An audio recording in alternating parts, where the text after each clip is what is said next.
ಜೈ ಹಿಂದ್ ಸ್ನೇಹಿತರೆ, ಇವತ್ತಿನ ವಿಡಿಯೋದಲ್ಲಿ ಕಮಿಷನ್ಸ್ ಆಫ್ ಇಂಡಿಯಾ ಭಾರತದ ಪ್ರಮುಖ ಆಯೋಗಗಳ ಬಗ್ಗೆ ಮೋಸ್ಟ್ ಇಂಪಾರ್ಟೆಂಟ್ ಕ್ವಶನ್ಗಳನ್ನ ನೋಡ್ತಾ ಹೋಗೋಣ. ಸೊ ಪ್ರತಿ ಪ್ರಶ್ನೆ ಕೂಡ ಇಂಪಾರ್ಟೆಂಟ್ ಇದೆ, ವಿಡಿಯೋವನ್ನು ಸ್ಕಿಪ್ ಮಾಡದೆ ನೋಡಿ ಅಂತ ಹೇಳ್ತಾ ಸೆಷನ್ ಸ್ಟಾರ್ಟ್ ಮಾಡ್ತಿದ್ದೀವಿ. ಮೊದಲ ಪ್ರಶ್ನೆ ಈ ರೀತಿ ಇದೆ: ಇನಾಮ್ ಕಮಿಷನ್ ಅನ್ನು ಯಾವ ವರ್ಷದಲ್ಲಿ ಸ್ಥಾಪಿಸಲಾಯಿತು? ಸರಿಯಾದ ಉತ್ತರ 1852. 1852ರಲ್ಲಿ ಇನಾಮ್ ಕಮಿಷನ್ ಅನ್ನು ಸ್ಥಾಪನೆ ಮಾಡಲಾಯಿತು. ಸೊ ಈ ಇನಾಮ್ ಕಮಿಷನ್ ಸ್ವಾತಂತ್ರ್ಯ ಪೂರ್ವದ ಪ್ರಮುಖ ಕಮಿಷನ್ಗಳಲ್ಲಿ ಒಂದು. ಸ್ವಾತಂತ್ರ್ಯ ಪೂರ್ವದ ಪ್ರಮುಖ ಕಮಿಷನ್ಗಳಲ್ಲಿ ಒಂದು Inam commission. So what is Inam commission ಅಂತ ಕೇಳಿದ್ರೆ, ಇನಾಮ್ ಕಮಿಷನ್ ಭೂ ಸಂಬಂಧಿ ಭೂಮಿ ಸಂಬಂಧ ರಚಿಸಲಾದ ಕಮಿಷನ್. ಸರ್ಕಾರಕ್ಕೆ ಸಂಬಂಧಪಟ್ಟಂತಹ ಭೂಮಿ ಇತರ ವಿಚಾರಗಳಿಗೆ ಸಂಬಂಧಪಟ್ಟಂತಹ ರಚನೆ ಮಾಡಲಾದಂತಹ ಕಮಿಷನ್. ಈ ಕಮಿಷನ್ ಇದೆಯಲ್ಲ, ಇದರ ಕಮಿಷನ್ ಲಾರ್ಡ್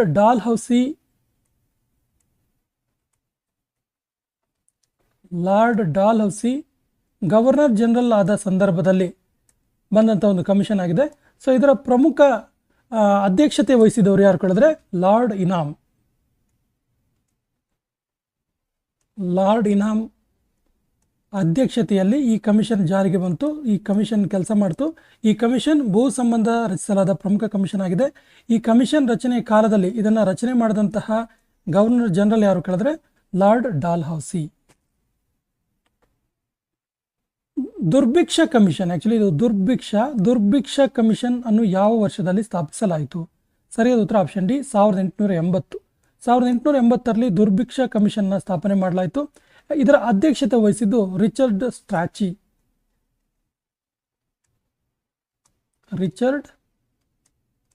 ಸ್ಟ್ರಾಚಿ ಇದರ ಅಧ್ಯಕ್ಷತೆಯನ್ನು ವಹಿಸಿದ್ರು. ದುರ್ಭಿಕ್ಷ ಕಮಿಷನ್ ಅಧ್ಯಕ್ಷತೆಯನ್ನು ರಿಚರ್ಡ್ ಸ್ಟ್ರಾಚಿ ವಹಿಸಿದ್ರು.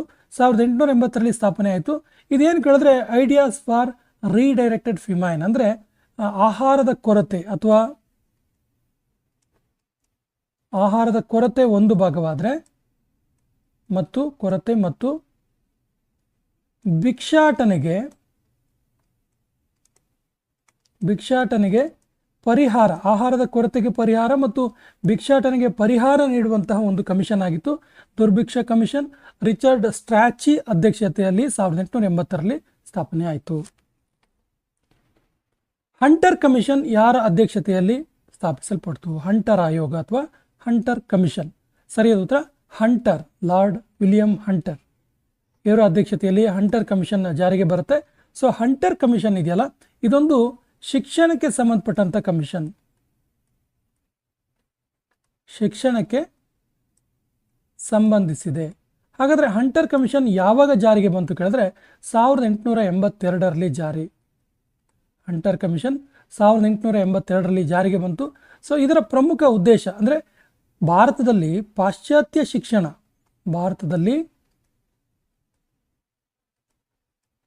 ಪಾಶ್ಚಾತ್ಯ ಶಿಕ್ಷಣ ಜಾರಿಗೆ ಸಂಬಂಧಪಟ್ಟಂಥ ಒಂದು ಪ್ರಮುಖವಾದ ಕಮಿಷನ್ ಆಗಿದೆ. ಇಲ್ಲಿ ಭಾರತದಲ್ಲಿ ಶಿಕ್ಷಣದ ಅಭಿವೃದ್ಧಿ ಮತ್ತು ಶಿಕ್ಷಣ ವ್ಯವಸ್ಥೆಗೆ ಸುಧಾರಣೆ, ಶಿಕ್ಷಣ ಅಭಿವೃದ್ಧಿ ಮತ್ತು ಶೈಕ್ಷಣಿಕ ವಿಚಾರಗಳ ಸುಧಾರಣೆಗೆ ಇದು ಶಿಫಾರಸನ್ನು ಮಾಡಿತು ಹಂಟರ್ ಕಮಿಷನ್. UPSC ಪ್ರಾರಂಭಿಸಲಾದ ವರ್ಷ ಯಾವುದು? Union public service commission, UPSC ಕೇಂದ್ರ ಲೋಕ ಸೇವಾ ಆಯೋಗ. ಇದು ಸ್ಥಾಪಿಸಲಾದ ಕಮಿಷನ್. ಇದೊಂದು ಪರ್ಮನೆಂಟ್ ಕಮಿಷನ್, ಶಾಶ್ವತ ಆಯೋಗ. ಇದು ಯಾವುದೋ ಒಂದು ವರದಿ ಕೊಡೋಕ್ಕಾಗಿ ಮಾಡಿರೋಂಥ ಆಯೋಗ ಅಲ್ಲ, ಪರ್ಮನೆಂಟ್ ಕಮಿಷನ್ ಇದು. ಸೊ UPSC ಯಾವಾಗ ಸ್ಟಾರ್ಟ್ ಆಯಿತು ಕೇಳಿದ್ರೆ 1926, ಸ್ವತಂತ್ರ ಪೂರ್ವದಲ್ಲೇ ಶುರುವಾಗಿದ್ದು 1926ಅಲ್ಲಿ. ಸೊ ಇದು ಎಕ್ಸಾಮ್ ಕಂಡಕ್ಟ್ ಮಾಡುವಂತಹ, ಪರೀಕ್ಷೆ ನಡೆಸುವ ಸಂಬಂಧ ರಚಿಸಲಾದ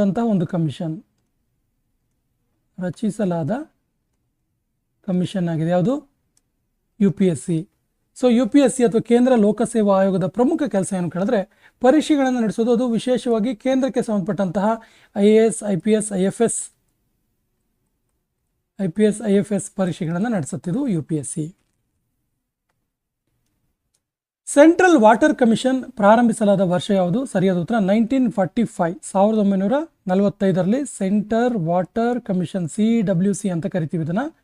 ಇದು ರಚಿಸಲ್ಪಡ್ತು 1945ರಲ್ಲಿ. ಇದರ ಉದ್ದೇಶ ಏನು ಕೇಳಿದ್ರೆ, ದೇಶದೆಲ್ಲೆಡೆ ವಾಟರ್ ರಿಸೋರ್ಸಸ್ಗಳ ಯೋಜನೆಗಳ ಜಾರಿಗಾಗಿ,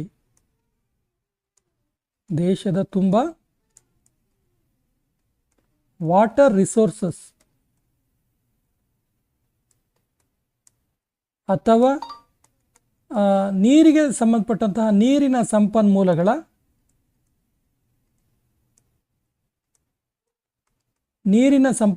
ಅಥವಾ ವಾಟರ್ ರಿಸೋರ್ಸ್ಗಳ ಸರಿಯಾದ ಜಾರಿ ಅಥವಾ ಯೋಜನೆ, ಇದಕ್ಕೆ ರಿಲೇಟೆಡ್ ಆಗಿರುವಂಥ ಯೋಜನೆಗಳ ಜಾರಿ ಸಮರ್ಪಕವಾಗಿ ಜಾರಿ ಮಾಡುವಂಥದ್ದು. Election commission of India, very important ಇದೆ ಕ್ವಶನ್, ನೋಟ್ ಮಾಡ್ಕೊಳ್ಳಿ.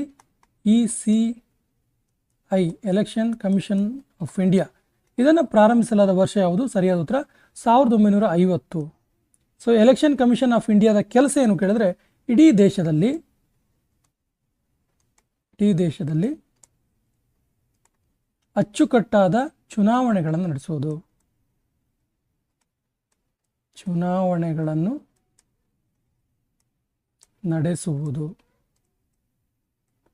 ಅಚ್ಚುಕಟ್ಟಾಗಿ ಶಿಸ್ತುಬದ್ಧವಾಗಿ ಚುನಾವಣೆಗಳನ್ನು ನಡೆಸೋದು ಎಲೆಕ್ಷನ್ ಕಮಿಷನ್ ಆಫ್ ಇಂಡಿಯಾದ ಕೆಲಸ. ಯಾವಾಗ ಪ್ರಾರಂಭಿಸಲಾಯಿತು? 1950ಯಲ್ಲಿ. 1951ರಲ್ಲಿ ಸ್ಥಾಪಿಸಲಾದ ಹಣಕಾಸು ಆಯೋಗದ ಮೊದಲ ಅಧ್ಯಕ್ಷರು ನೋಡಿ. 1951ನಲ್ಲಿ ಭಾರತದಲ್ಲಿ ಫಸ್ಟ್ ಟೈಮ್ ಹಣಕಾಸು ಆಯೋಗವನ್ನು ಸ್ವತಂತ್ರ ನಂತರ ಸ್ಥಾಪನೆ ಮಾಡಲಾಯಿತು, ಹಣಕಾಸು ಆಯೋಗ. ಸೊ ಇದರ ಮೊದಲ ಅಧ್ಯಕ್ಷರಾಗಿದ್ದವರು ಯಾರು ಕೇಳಿದ್ರೆ, ಮೊದಲ ಅಧ್ಯಕ್ಷರು KC ನಿಯೋಗಿ. ವೆರಿ ಇಂಪಾರ್ಟೆಂಟ್ ಇದೆ ಪ್ರಶ್ನೆ, ನೋಟ್ ಮಾಡ್ಕೊಳ್ಳಿ, KC ನಿಯೋಗಿ. ಹಾಗಾದರೆ ಹಣಕಾಸು ಆಯೋಗದ ಕೆಲಸ ಏನು? ಸೊ ಹಣಕಾಸು ಆಯೋಗ ರಾಜ್ಯ ಮತ್ತು ದೇಶದ ನಡುವೆ ಹಣಕಾಸಿನ ಸಂಬಂಧದ ವ್ಯಾಖ್ಯಾನ ಮಾಡುತ್ತೆ. ನೋಡಿ ಇಂಪಾರ್ಟೆಂಟ್ ಇದೆ, ನೋಟ್ ಮಾಡ್ಕೊಳ್ಳಿ. ರಾಜ್ಯ ಮತ್ತು ದೇಶದ ನಡುವಿನ ಹಣಕಾಸಿನ ಹಂಚಿಕೆಯ ವ್ಯಾಖ್ಯಾನ.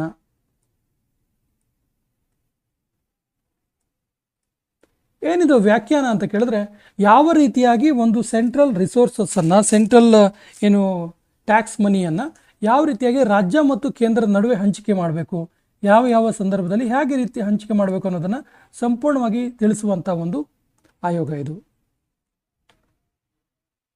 Khadi and village industries commission ಪ್ರಾರಂಭಿಸಲಾದ ವರ್ಷ ಯಾವುದು? ಸರಿಯಾದ ಉತ್ತರ 1956, option D is the right answer.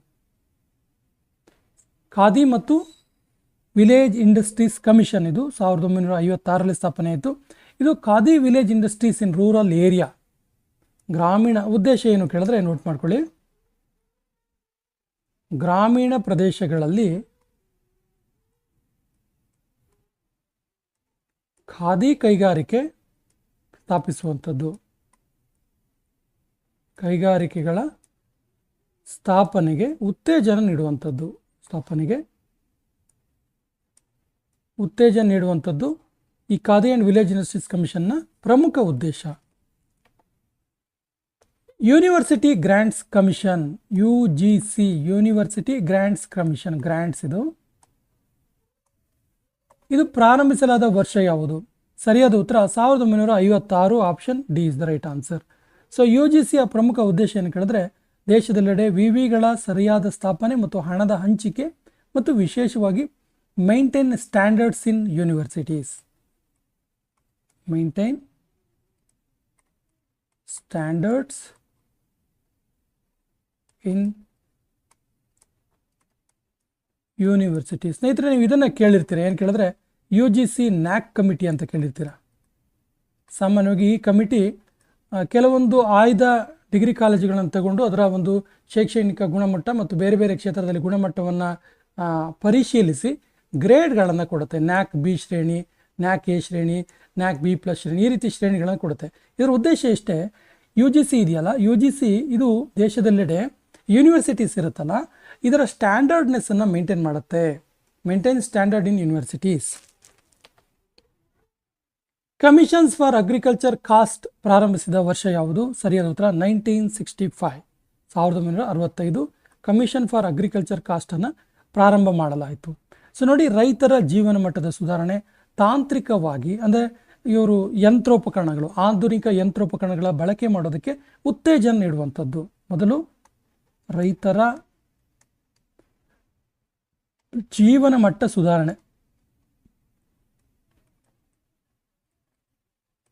ಸುಧಾರಣೆಗೆ ಶಿಫಾರಸನ್ನು ಮಾಡಿತು ಮತ್ತು ರೈತರು ಆಧುನಿಕ ಯಂತ್ರೋಪಕರಣಗಳ ಬಳಕೆಗೆ ಉತ್ತೇಜನ ನೀಡುವಂಥದ್ದು. ನೋಡಿ, ಯಾವುದೇ ಕಮಿಷನ್ಸ್ ಇರಲಿ, ಆ ಕಮಿಷನ್ಸ್ನ ಸದುದ್ದೇಶಗಳು, ಗೋಲ್ಸ್ ತುಂಬ ಇಂಪಾರ್ಟೆಂಟ್ ಆಗುತ್ತೆ, ನೋಟ್ ಮಾಡ್ಕೊಳ್ಳಿ. ಅಡ್ಮಿನಿಸ್ಟ್ರೇಟಿವ್ ರಿಫಾರ್ಮ್ಸ್ ಕಮಿಷನ್, ಇದರ ಮೊದಲ ಅಧ್ಯಕ್ಷರು ಯಾರು? ಸರಿಯಾದ ಉತ್ತರ Morarji Desai. Administrative reforms commission ಯಾವಾಗ ಇದು ಸ್ಟಾರ್ಟ್ ಆಯಿತು ಕೇಳಿದ್ರೆ, ಇದು ಸ್ಥಾಪನೆ ಆಗಿದ್ದು ಯಾವಾಗ ಕೇಳಿದ್ರೆ, ಸರಿಯಾದ ಉತ್ತರ 1966ರಲ್ಲಿ.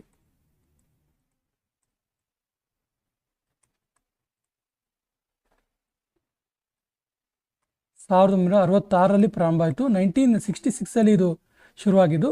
ಅಡ್ಮಿನಿಸ್ಟ್ರೇಟಿವ್ ರಿಫಾರ್ಮ್ಸ್ ಕಮಿಷನ್ ಇದೆಯಲ್ಲ, ಮೊರಾರ್ಜಿ ದೇಸಾಯಿ ಅವರ ಅಧ್ಯಕ್ಷತೆಯಲ್ಲಿ ಶುರುವಾಯಿತು. ಇದು ಸಾರ್ವಜನಿಕ ಆಡಳಿತಕ್ಕೆ ಸಲಹೆ ನೀಡುವಂಥದ್ದು. ಭಾರತದಲ್ಲಿ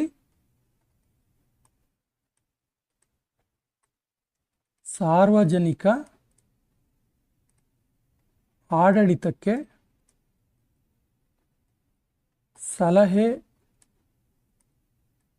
ಮತ್ತು ಮಾರ್ಗದರ್ಶನ ನೀಡುವಂಥದ್ದು.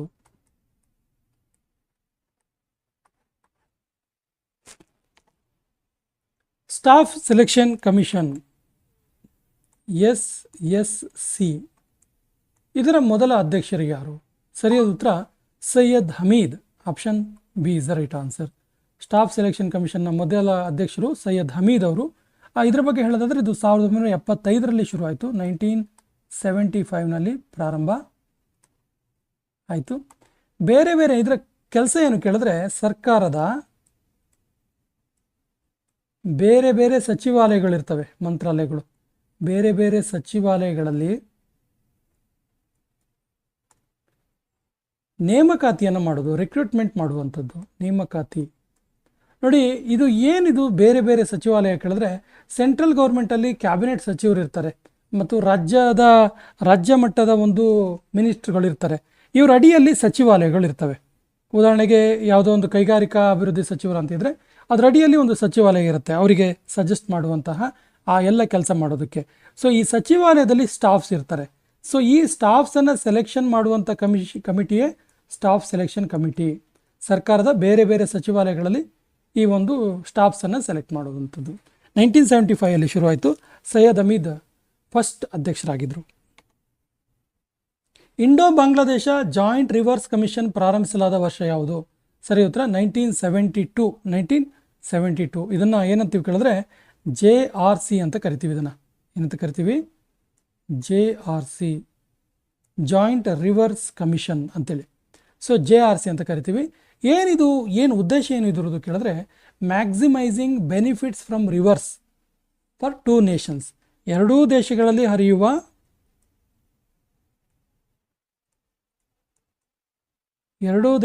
ಹರಿಯುವ ನದಿಗಳಿಂದ ಅತ್ಯಧಿಕ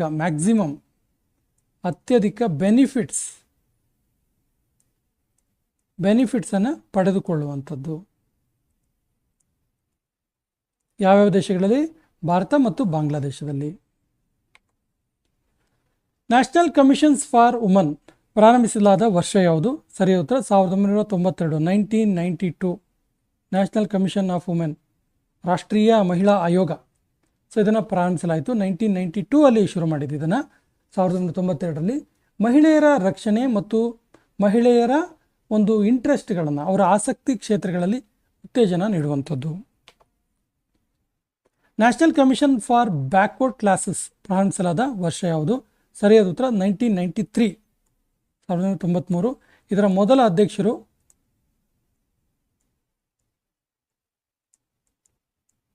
ನ್ಯಾಷನಲ್ ಕಮಿಷನ್ ಫಾರ್ ಬ್ಯಾಕ್ವರ್ಡ್ ಕ್ಲಾಸಸ್ನ ಮೊದಲ ಅಧ್ಯಕ್ಷರು ಭಗವಾನ್ ಲಾಲ್ ಸಹಾನಿ.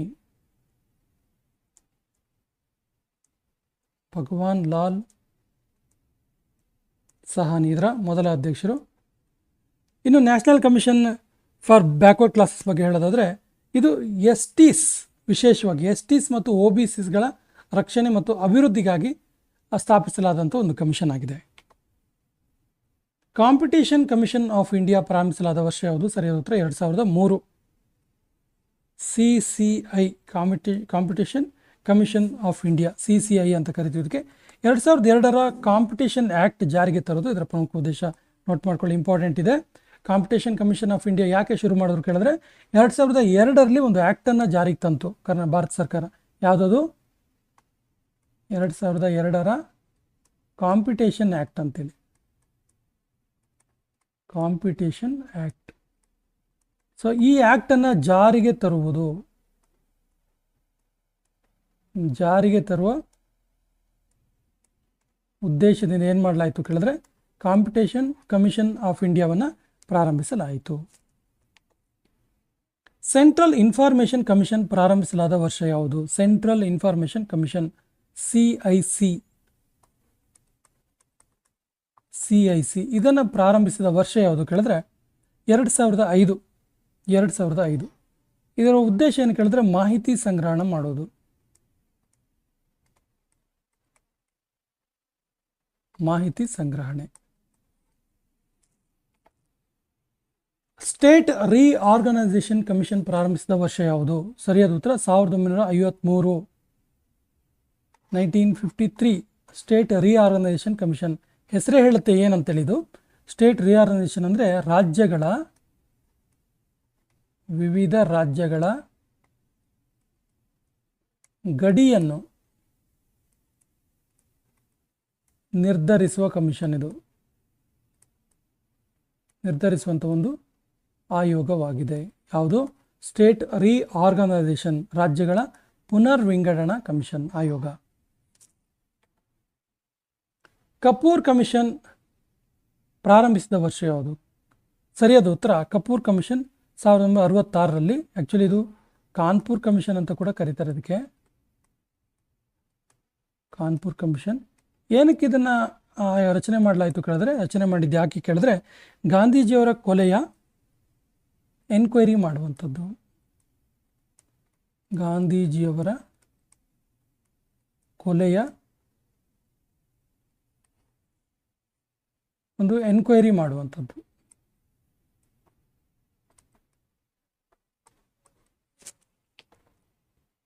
ಶಾ ಕಮಿಷನ್ ಪ್ರಾರಂಭಿಸಿದ ವರ್ಷ ಯಾವುದು? ಶಾ ಕಮಿಷನ್ ಸ್ಥಾಪಿಸಿದ ವರ್ಷ? ಸರಿ ಉತ್ತರ 1977. ಶಾ ಕಮಿಷನ್ನ ಪ್ರಮುಖ ಉದ್ದೇಶ ತುಂಬ ಸರಿ ಎಕ್ಸಾಮಲ್ಲಿ ಕೇಳಿದ್ದಾರೆ, ನೋಟ್ ಮಾಡ್ಕೊಳ್ಳಿ. ಇದು ಎಮರ್ಜೆನ್ಸಿ ಕಾಲದ ತೊಂದರೆಗಳನ್ನು, ಅಂದರೆ ತುರ್ತು ಪರಿಸ್ಥಿತಿ ಕಾಲದ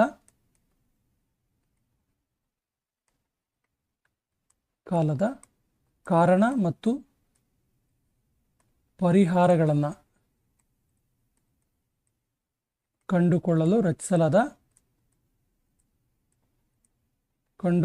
ರಚಿಸಿದ ಕಮಿಷನ್ ಆಗಿದೆ, ರಚಿಸಿದ ಆಯೋಗವಾಗಿದೆ ಇದು ಶಾ ಕಮಿಷನ್. ಸೊ ಭಾರತದಲ್ಲಿ ತುರ್ತು ಪರಿಸ್ಥಿತಿ 1975ಇಂದ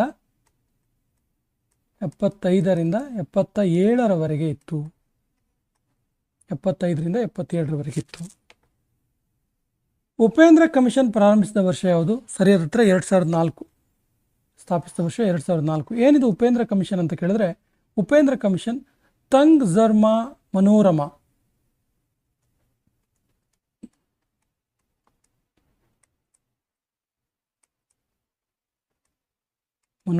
ಇವರ ರೇಪ್ ಆ್ಯಂಡ್ ಮರ್ಡರ್ನ ಇನ್ವೆಸ್ಟಿಗೇಟ್ ಮಾಡೋದಕ್ಕೆ ಸ್ಥಾಪಿಸಿದ commission. Murder investigation. Thakkar commission ಪ್ರಾರಂಭಿಸಿದ ವರ್ಷ ಯಾವುದು?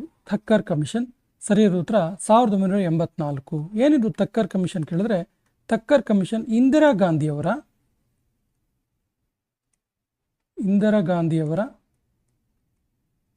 ಕೊಲೆಯನ್ನು ಎನ್ಕ್ವೈರಿ ಮಾಡುವ ಸಲುವಾಗಿ ರಚಿಸಲಾದಂಥ ಕಮಿಷನ್ ಆಗಿದೆ.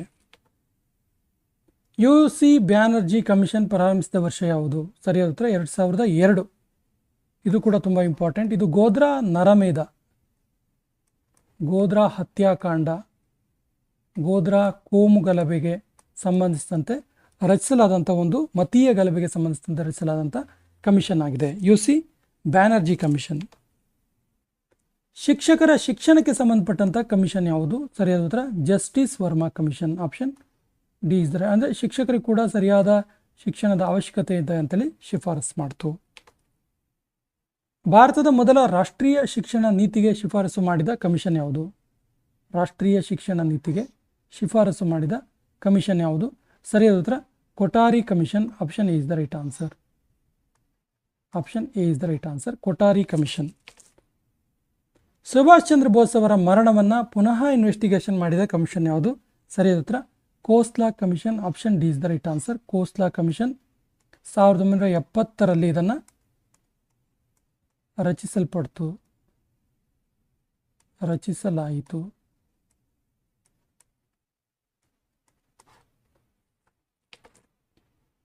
ಬಾಬ್ರಿ ಮಸೀದಿ ಧ್ವಂಸಕ್ಕೆ ಸಂಬಂಧಿಸಿದಂತೆ ರಚಿಸಲಾದ ಕಮಿಷನ್ ಯಾವುದು?